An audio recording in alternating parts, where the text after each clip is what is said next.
E o único pedido que ele tinha feito para um dos homens era que não se esquecesse dele. E foi exatamente isso que ele fez. Ele se esqueceu de José.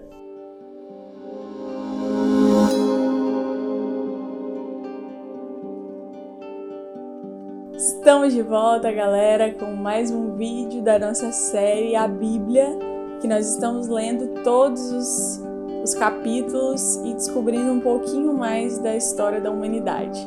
Então hoje nós vamos dar sequência na história de José do Egito. Nós estamos falando no capítulo 41 e 42. 41 e 42. Então vamos lá. A gente viu já um pouquinho da história de José do Egito, que ele era um ótimo interpretador de sonhos, né? E agora, mais uma vez, ele vai usar dessa habilidade que ele tinha para interpretar um sonho de uma pessoa poderosa, né? Do faraó. Isso aí, se você viu o vídeo de ontem, terminou o capítulo 40 falando que o que José tinha interpretado tinha sido realidade, no caso aconteceu, e o único pedido que ele tinha feito para um dos homens era que não se esquecesse dele. E foi exatamente isso que ele fez. Ele se esqueceu de José. Aí que tá, o capítulo 41 já começa falando que o faraó tinha sonhos, ele teve 2 sonhos seguidos, e ele chamou todas as pessoas que eram sábias, né, do reino dele, todas as pessoas os magos, as pessoas que tinham conhecimento, e ninguém foi capaz de interpretar o sonho dele, até que ele encontra José. Mas antes disso, vamos falar como foi o sonho do faraó, né? Então, primeiro ele sonhou que de um lado do rio tinha vacas gordas, bonitas, robustas, né? E depois chegaram, isso eram 7 vacas, 7 né? 7 vacas gordas. Isso. E depois chegavam 7 vacas mais magrinhas, feiosas e tal. E aí essas 7 vacas magrinhas e feiosas, elas devoravam as vacas gordas, né? E continuavam feias e magras. E aí ele não entendia, ele acordava. E continuavam feias. E aí ele acordou, né? Entendeu o sonho e acordou. Novamente ele sonha, só que agora com espigas, né? Espiga de milho. 7 espigas novamente. Bonitas, robustas, isso aí. Eram devoradas por 7 espigas feiosas, magrinhas, tudo enfim. Queimada, E aí, como o Larson falou, né, chamou um monte de gente para interpretar e nada. Até que aquele cara que tinha se esquecido de José, ele vai e fala: meu senhor, eu quero pedir perdão pelo meu pecado, mas a única coisa que eu devia ter feito eu não fiz, que foi lembrar daquele rapaz. Aí ele falou que José tinha interpretado os sonhos e que ele era um escravo do chefe da guarda, estava lá. Na hora, o faraó mandou ir lá buscar José, trouxe ele para o palácio e aí ajeitou ele, né? Fez a barba, mandou fazer uma veste bonita e tudo. E aí ele contou o sonho para José. E aí José sabiamente falou o que ia acontecer. Só uma coisa deixando clara, né? Todas as vezes que as pessoas falavam para José para interpretar o sonho, José deixava muito claro: quem sou eu para interpretar esse sonho, né? Quem fala é Deus. Eu só escuto. Então, assim, como José era íntimo de Deus ao ponto de entender e interpretar um sonho, porque Deus falava com ele e ele conseguia escutar. Então, assim, mostra muito a intimidade que José do Egito tinha com Deus, né, naquela época. E aí, dando continuidade, então, ele contou a história para José e José conseguiu, de prontidão, dizer o que era, né, interpretar esse sonho. Que o Egito passaria por 7 anos de muita abundância, de muitas coisas boas, de produtividade e tudo. Na verdade, não só o Egito, né? Toda a região, né? A região inteira. E também 7 anos de fome, de miséria. E aí ele ainda falou: você arruma alguém inteligente para tomar conta e saber administrar nos 7 anos bons, senão a gente vai passar fome, né? Isso aí. E aí foi justamente isso que o sonho queria alertar. E aí, como José falou que aconteceu 2 vezes, é porque Deus ele tinha pressa de fazer isso acontecer. E aí foram 7 anos de muita produtividade, de muita produção mesmo para poder sustentar. E aí depois os outros 7 anos de fome. E o que ele falou é que se não tivesse feito uma boa gestão desses 7 anos bons, os outros 7 anos ruins, eles iriam prejudicar muito e iriam acabar com a população, porque não teria comida. As pessoas morreriam mesmo, né, de fome. E aí, nesse momento, o faraó, então, elege José como essa pessoa que saberia administrar. Bom, você foi o único que conseguiu interpretar o sonho. Você é inteligente o suficiente para conseguir fazer isso. E aí, naquele momento, ele elege José como um dos maiores, né? Ele até fala, você só não é maior do que eu aqui. Do restante você manda em tudo. E aí ele prepara uma veste bonita para José, bota anel no dedo, colar. Exatamente. E prepara ele todo e manda até num carro, né, anunciar para as pessoas obedecerem o que José pedia. E aí José saiu e começou a olhar, né, durante esses 7 anos, acompanhar as produções, guardar trigo para lá na frente poder fazer comida. E aí o Egito inteiro, ele investiu em locais para poder fazer a armazenagem para poder armazenar toda essa produção.